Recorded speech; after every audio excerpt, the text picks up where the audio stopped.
Hi, everybody, and welcome to Flavors of Magic.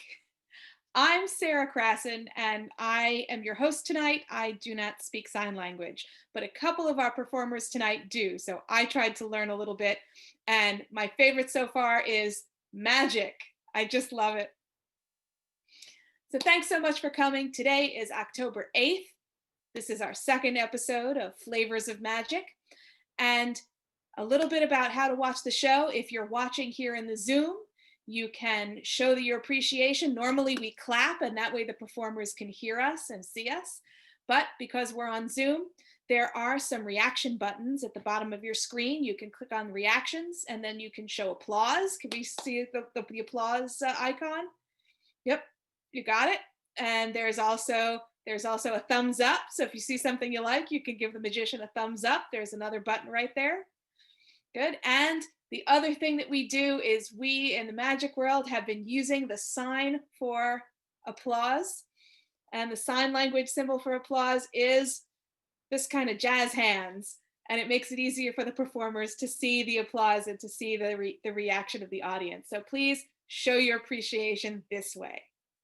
If you're watching on the live stream or later on demand, please, on YouTube, there's a chat box. You can chat in there, write your comments, tell us what you think. And we'd love to get your responses, have a conversation with you too. Enjoy. Welcome to Flavors of Magic. Tonight, our first performer is Michael Vincent. He comes from London. His magic is classical and elegant. Please welcome Michael Vincent.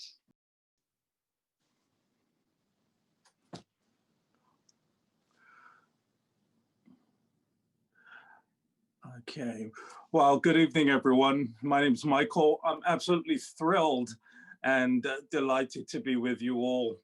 I'm really sorry we couldn't do this in person. However, we've got to be grateful for the magic of technology, which allows us this possibility to be together tonight and to celebrate magic. I'm 56 years old. I've been studying sleight of hand since I was 10 years old. This was back in the 1970s. And the great blessing for me in my life, all the magic books that I read by Dave Vernon, Slidini, Harry Lorraine, Derek Dingle, all of my heroes, Cyan Field, they were alive. And it was such a wonderful time because I got to meet all of my heroes and to see their magic perform live. And for me, I think this is the difference that made the difference to the kind of magic I enjoy studying, learning, and performing. So tonight, I'd like to share with you 3 items which I've been performing for a very long time. I hope you like them. Before I begin, I'd like to apologize because this is going to be a little bit of a tap dance on my fingers because I don't have a big monitor. I'm doing this off my iPhone, but you can hear my voice. You can see my hands at work. And I hope you enjoy what I'm about to share with you. So I'm just going to angle my camera down just a little bit so that you can see my hands. Okay, are you ready? Okay, here we go. When I was a boy, I saw Paul Newman and Robert Redford in that wonderful hit film, The Sting. And so began my fascination with playing cards. And over the years, I've reached a point now where I want to achieve the most extraordinary outcomes with a deck of cards. If you were here right now, I would have handed you this deck of cards so that you can give the cards your best shuffle, because I always like to work with a shuffle deck in use. Now, Arthur C. Clarke once said that any sufficiently advanced technology is almost indistinguishable from magic. And I think sleight of hand with playing cards has reached that point. So watch this very closely. I'm going to start off by giving the deck a rather unconventional shuffle, face up and face down. And the beauty of this is the camera, I can't misdirect or do anything sneaky. So I'm going to deliberately do this very slowly and push the cards together, face up and face down. And with the cards in this chaotic condition now, look at this, ladies and gentlemen, nothing but chaos throughout this entire deck of cards. Face up, face down. And I think we've even got some cards back to back. I'm going to give the cards one more shuffle. And I can actually show you or give you a visual illustration of the condition of the cards at this point right now. Face up and face down, right through the entire deck. Recently, I read a magazine article on casino cheating, and some hustlers have developed a system of card control called shuffle tracking, and it gave me the idea for what you're about to see. This deck's been shuffled face up and face down. So how much control can an individual have over a deck of cards in this condition? Well, I can tell you right now, the Ace of Hearts is dead center. So with a very precise cut, we can find the Ace of Hearts, ladies and gentlemen, right here. The Ace of Clubs is slightly further down. I usually give myself a leeway about 10 cards, give or take. Now, let's not lose sight of the fact that this deck is still in a rather chaotic condition. However, right now, I'm looking for one specific card inside this chaotic mess. I'm actually looking for the Nine of Hearts. Ah, here it is, right about here. The Nine of Hearts. This is my lucky card because I count 1, 2, 3, 4, 5, 6, 7. This is the 8th card. And directly below it is the 9th card, the Ace of Diamonds. Now, as you're watching this, it'd be very easy to look at this as a demonstration of skill. Now, I'd like you to consider for a moment, if you go to listen to a recital of classical music, we never question the skill of the orchestra. We celebrate the magic in the music. So why not here? This is why I like to refer to this final moment as a triumph of order over chaos. And here we have all 4 aces. Thank you very much. Now, can we push this further? Well, ladies and gentlemen, I think we can. I'd like to share with you now something that was shown to me by my mentor, Cyan Phil. One of the first things we discussed was this whole concept of hiding something inside our hands without anyone seeing or knowing that it's there. And he told me, Michael, this is called palming. And I'd like to demonstrate this for you now. And this is a real exercise in hand and muscle control. And I'm going to do this for you 3 times in a row. Okay, we're going to start off with the Ace of Spades. Here we go. So look at this. I would think you'll agree, this looks like a pretty decent palm. Watch this, ladies and gentlemen. If you take the card in your hand like this, it looks pretty obvious. Now, you've got to get a very secure grip on the card just to make sure it doesn't peek out at the bottom. But watch this. Once you've got it securely in the hand, just by contraction of the muscles, you can force that card beneath a layer of skin. And that's a perfect palm. And of course, if you place your hand down on a flat surface, you can get that card to come out. It's amazing what you can do with modern surgery nowadays. Now, I will do this again for you.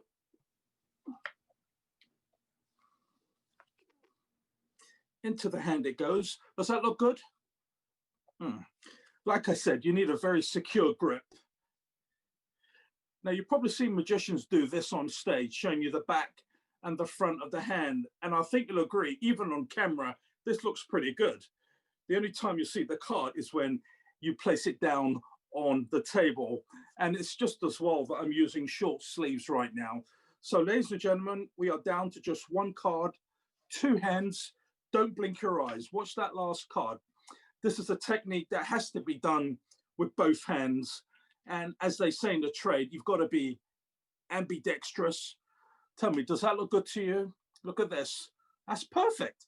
And now I can transfer it into the other hand. And the other time it's placed down with the others is so that you can see all 4 aces.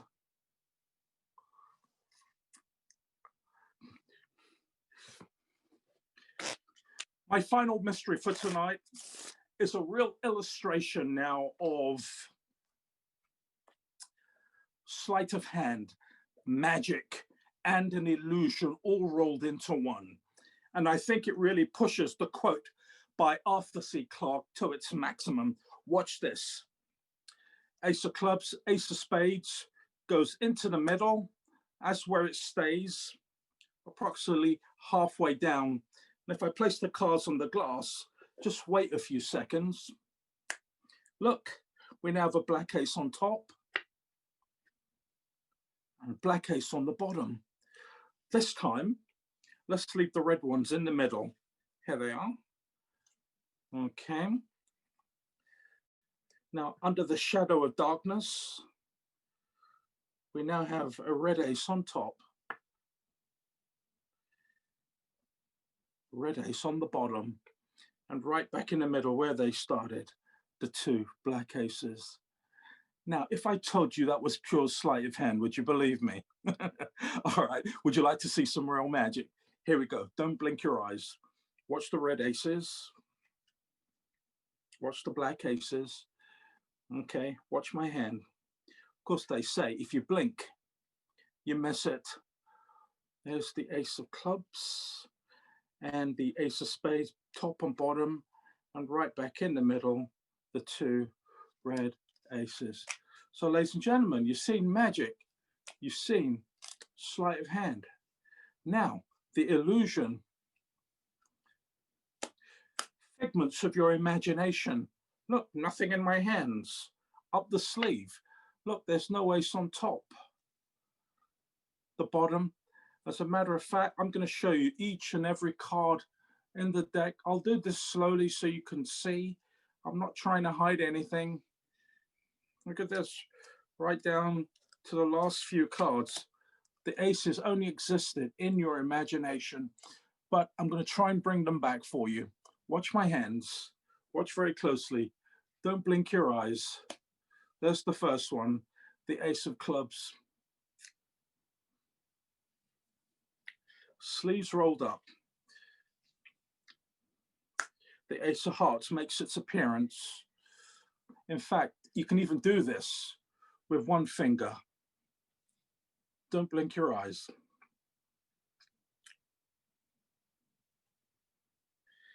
It's almost like mass hypnosis. It's not what you see, but rather what you think you see.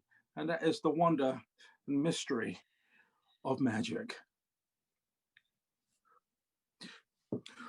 Well, my friends, I hope you've enjoyed this little contribution to Flavors of Magic.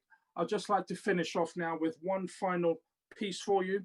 Do you remember at the very beginning, I mentioned that beautiful quote by Arthur C. Clarke?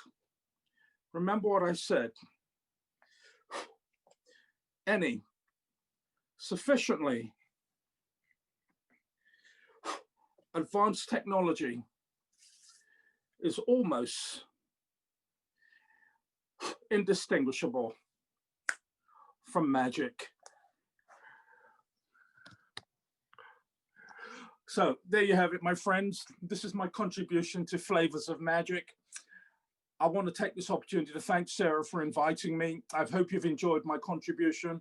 And just remember one thing, there's no substitute for a live performance, but we've got to acknowledge that technology has allowed us to create real magic tonight and share these few moments with us. So thanks very much. And I look forward to seeing you all real soon. Oh, thank you so much, Michael. Thank you for being here tonight. I really appreciate it, especially from so far away in another time zone. And oh my gosh, that was gorgeous. That was really beautiful. God bless you, Sara. Thank you so much. Thank you. So wonderful. And I got a front row seat. So, so that was beautiful. Thank you so much. And I'm so glad that everybody could be here to see that today. Our next performer is Liliana Morgan. Now, Liliana was born in Russia. She started learning magic in her 20s and has been delighting audiences throughout Europe for more than a decade. Her appearances on stage incorporate Russian culture and dance. So, Liliana, let's raise our hands and show some applause for Liliana.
so much, Liliana. That was beautiful.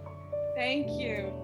And I had a special moment when you pulled out the cartoon of a magician. I loved her, and I was so worried when you started to rip her apart. But that was beautiful. How lovely. Thank you so much, Liliana. And we'll have some more information about her as well as our other performers after the show if you want to follow up and learn more about them. So thank you so much.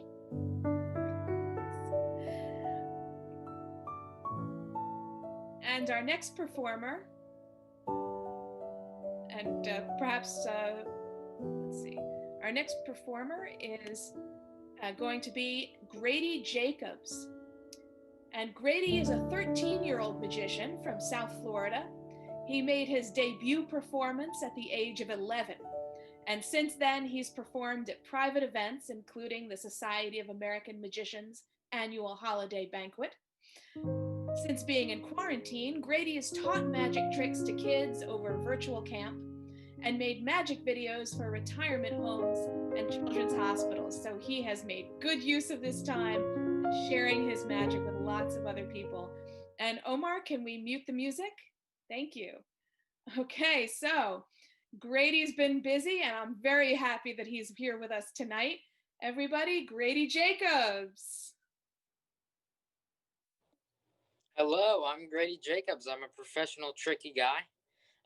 I was actually fortunate enough to do magic in elementary school, middle school, hopefully high school, maybe college, magicianing university. Go Rabbits. Hey, this guy knows what I'm talking about. Now, for tonight's trick, I'm going to be honest with you. Now, for tonight, I've never really done this one before, but I just watched the YouTube tutorial and I'm feeling pretty good about it. So, here's what we're going to do. Have a brown paper bag, just like the one you used to take to lunch. And here's what we're going to do. Here, I want everybody to think of their name. Think of your name in your head. There's no way I could know this, but would you be impressed if I had your name written on the back of the bag? I actually do. You see, it says your name. Okay. But here's what I'm going to do. I have a bottle of Coca-Cola and a paper bag. I'm going to, anybody here like Coca-Cola? To be honest with you guys, I'm more of a Yoo-hoo guy, but that's for another time. We'll take the Coca-Cola, and I'm going to put it inside, down into the bag. Snap my fingers, it disappears. Ready for the hard part? Look, comes right back. Oh, you're not buying that? All right, well, I'll tell you what. If I just snap my fingers and we say the magic words Yoo-hoo, it changes into a bottle of Yoo-hoo. Yeah, I'm excited to have this treat after the show. The bottle's gone too. See that? Gone. Oh, you're not buying that? You see, I should normally add this one in the show, but today I think I'm just gonna throw it away and move on to my next trick. Excited for the Yoo-hoo. But in the meantime, I'm going to move over to my other camera here. Move in and angle it right. Flip that. Okay. Take deck. We split into two piles. So here's what I'm going to do. I'm going to split it into two like that. And I'm going to split these two into two more. Yeah, isn't that fun? And if I snap like that, look, I cut to the tens. Now, we're going to be using the tens in this trick because the thing is, everyone uses the aces, and it gets a bit boring. So this is the 4 tens trick, not the 4 aces, the 4 tens this time. Okay, so there's the 4 tens. but that's not all. You see, the thing is, these tens, they like to have a lot of fun in the middle of the deck. While they're there, they get their Cheeto dust everywhere. They eat lots of snacks, drinks, and have their parties in somewhere with their other friends like sevens and people. Right, so we have that's 1, that's 2, 3, and 4 tens.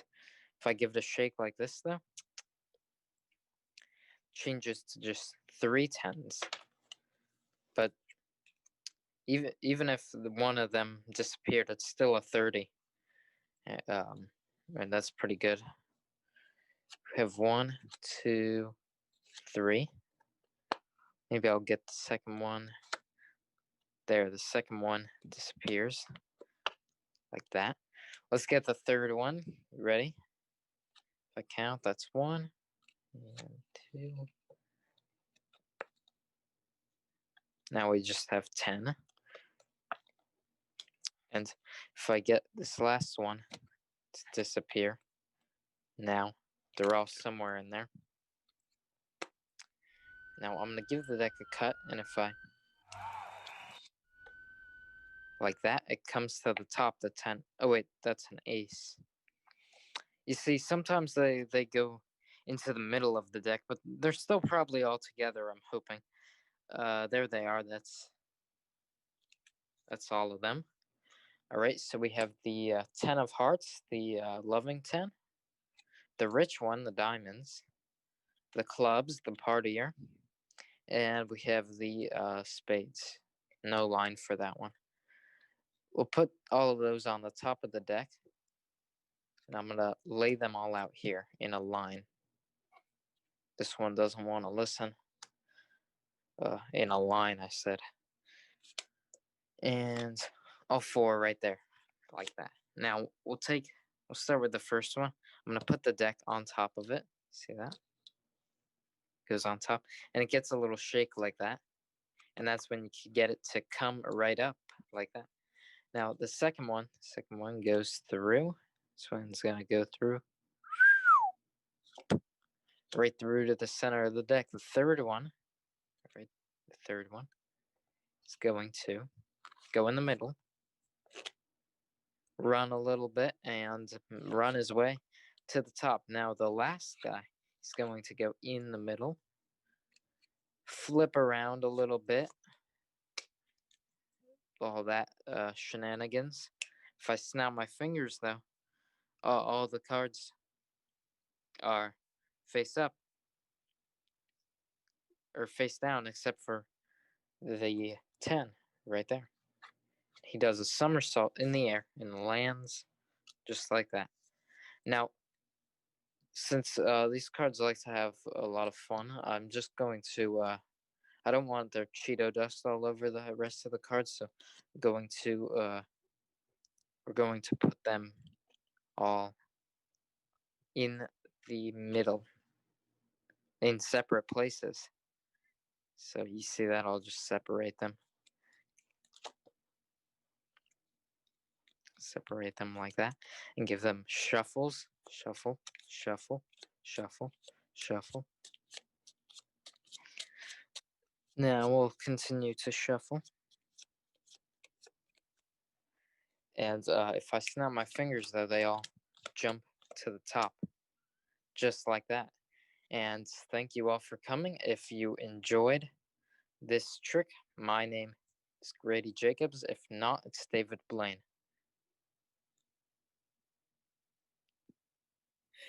Oh, that's great. Thank you so much, Grady. Very impressive. And I have a feeling that you're going to be doing magic through high school and long, long after that. That was great. Thank you so much. So glad that you came tonight. Our next performer is Margaret Steele. Now, Margaret's not actually going to perform. She's going to tell us a story, give us some information. Margaret Steele is a magician, musician, magic historian, and author, and it's the last roles that she's going to be playing here tonight.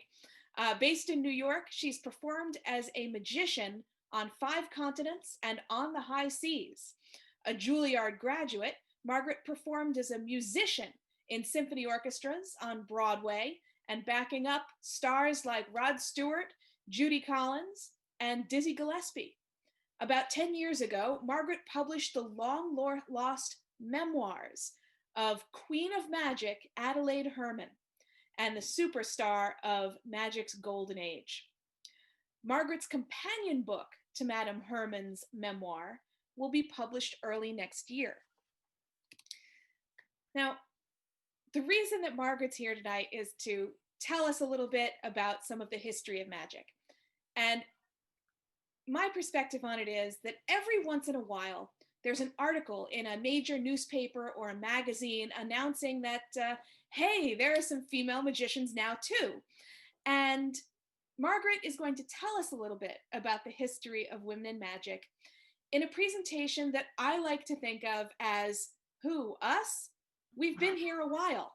Nice of you to notice. Margaret, take it away. Hi, thank you so much, Sara. So a couple of summers ago, I was part of David Copperfield's Summer of Magic at the New York Historical Society, and I did a talk called Women in the Golden Age of Magic. It was a 1-hour talk. It's going to be reduced down to 5 minutes now, and often when the lecturer comes on, that's when everybody takes their bathroom break and refills their drinks. But I'm going to show you how this applies to you as well, because the historical role of women in magic has a lot to do with why women today, a lot of women that aren't in the magic industry, really don't like magic. So I'm going to, at the end of this, give you a little magical tutorial on how to make women like your magic a lot more. So let's go back to where it all started about 200 years ago with the birth of modern conjuring, when magic was starting to be elevated from street fairs to drawing rooms and theaters. And like Sara said, there's a lot of discussion about women in magic, like it's somehow a recent thing. But from the very, very beginning, women have always been a part of magic. All the great magicians had female partners: Herman, Keller, Houdini, Thurston, Blackstone, Senior and Junior. And before these guys, the earlier legends of magic, Robert Houdin and John Henry Anderson, used children as assistants. And that's for the same reason that magicians used women as assistants, which we'll get into. And this was also before illusions became a big part of magic. Illusions haven't even been around that long. I mean, they've been around, but not as a big part of magic. That's only been for about 150 years. But before this, all of these assistants, women and children, performed the mentalism act called second sight. That's the trick in which the woman, always the woman, is blindfolded on stage, and she miraculously identifies objects the magician borrows as he wanders through the audience. So if you're not a magician, or if you live in a cave, second sight is accomplished by a code, of which there are countless variations, which is usually hidden inside common words and phrases. It's extremely difficult to do. It takes a long time to learn, and it takes constant practice to maintain. And both partners are equally skilled, which means, therefore, both partners are magicians. Just absorb that a little bit. So why do we always call him the magician and her the assistant? The reason is that it serves the magic and it makes the trick stronger. Let me explain. For most tricks, it's useful for the magician's assistant to hide her skills. Appearing weak and a little dim lets her fly under the radar, and it takes suspicion off of her and makes the magic seem that much more miraculous. And unfortunately, the weaker and dumber she appears, the stronger the magician seems in contrast. So with stage illusions, it's even more so. So I've been a magician for over 30 years, and box jumping illusions is far and away the hardest thing I've ever done. It takes incredible skill. And part of that skill is looking like it takes no skill, like the magic happens to you, not that you're making it happen.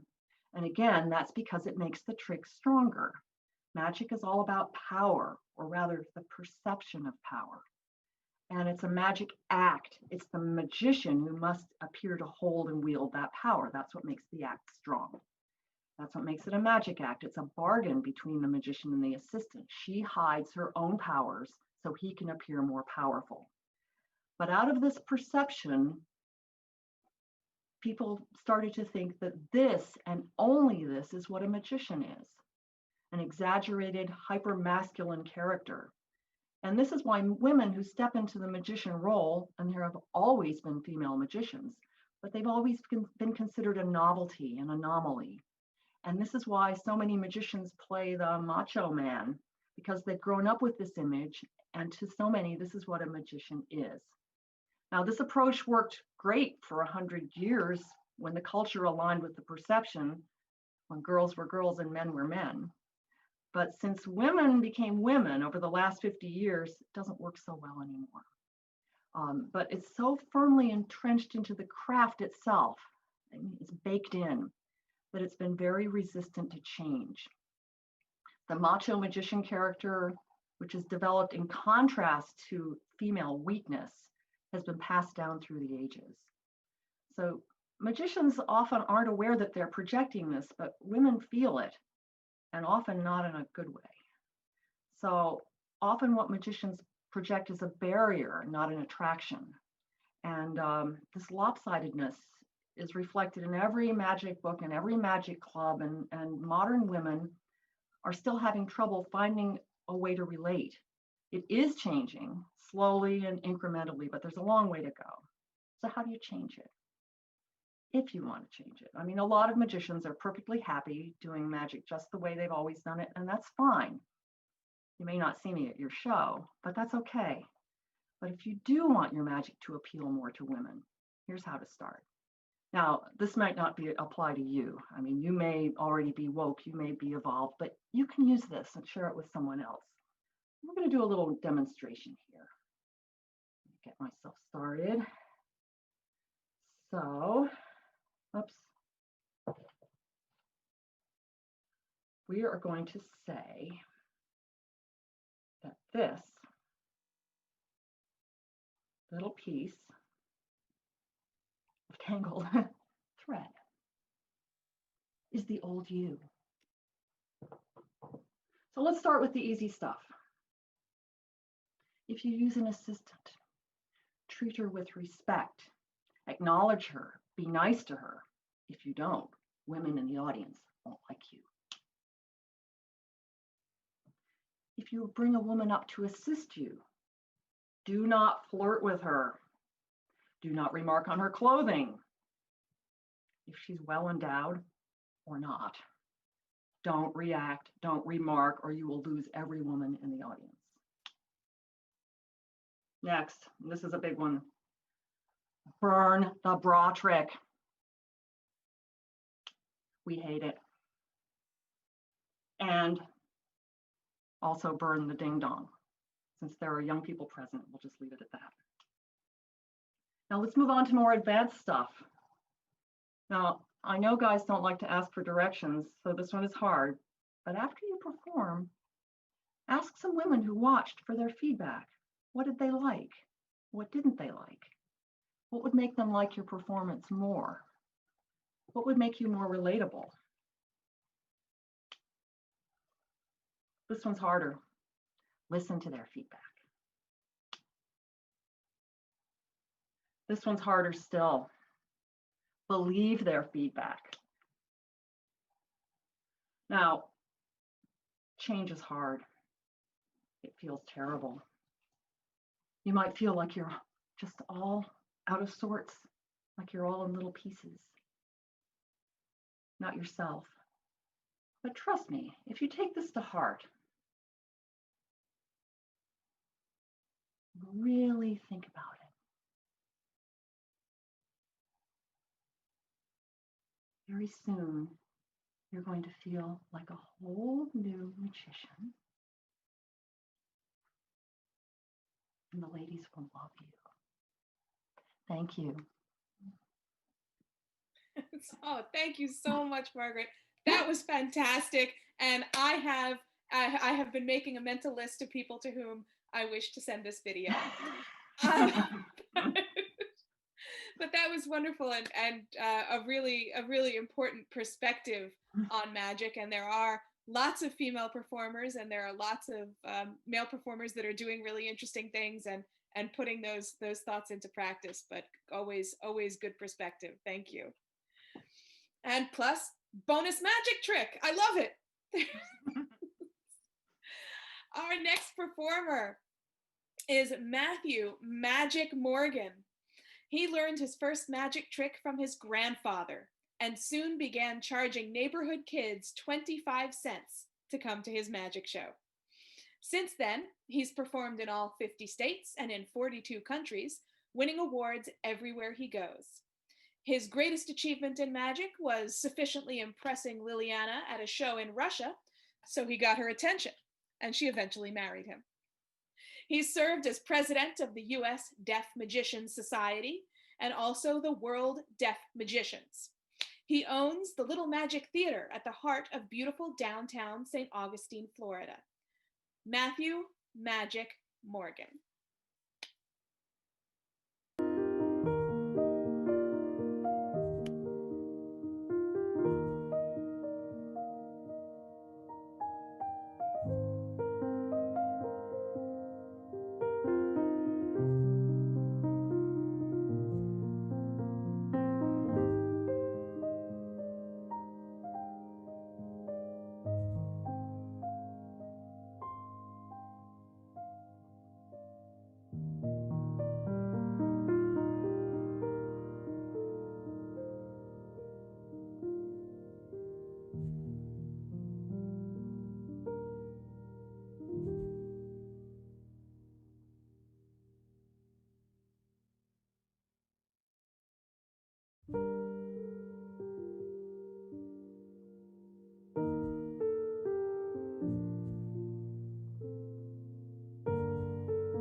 Oh,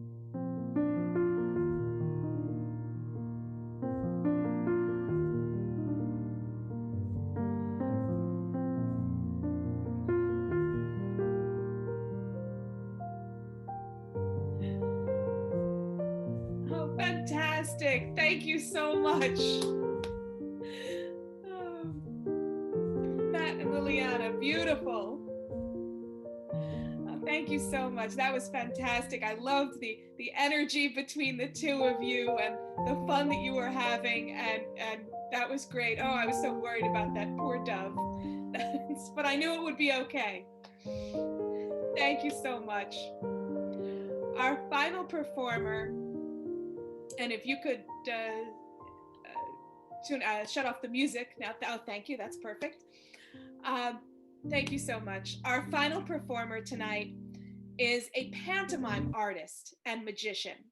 He's a member of both the Magic Castle in Hollywood, California, and the Magic Circle in London. He's the 2018 Pacific Coast Association of Magicians Gold Medal winner in Parlor Magic. Please welcome the pantomime magic of Chris Herren as Faust.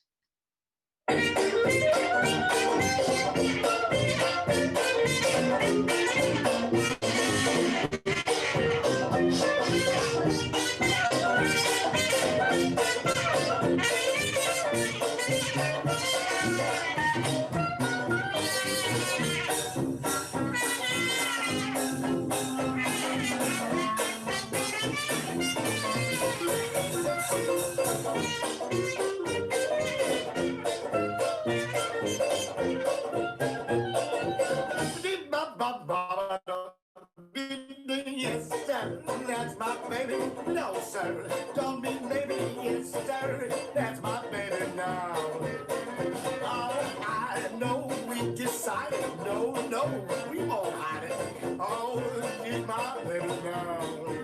Now, by the way, I said by the way, when we reach that preacher man, you will hear me say, yes, sir, that's my baby. No, sir, I don't think maybe. Yes, sir, that's my baby now. Spin it, Clancy.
Thank you very much. Oh, thank you. Oh, that was wonderful. So much emotion from behind the mask. Very impressive. Thank you so much. Everybody, thank you for coming. That's our show today. If you'd like some more information about any of the magicians, how to find their websites, find them on social media, we're going to have that information after the show. That's all for our October 8 show. Our next show is going to be October 22, and that is going to be our Halloween Spectacular. So you'll be sure to come for that. That's going to be fun. If you'd like to learn more about magic, take a look at the SAM, the Society of American Magicians. They'd be happy to help you learn. magicsam.com. And we'd also like to say a thank you to our partners at the Tank who are helping us put this on today and help us be here. So thank you so much. Thanks for coming. We'll hope to see you again soon. Have a good night, everybody. The live stream, and you'd like to see the Zoom next time, send us an email at info@flavorsofmagic.com.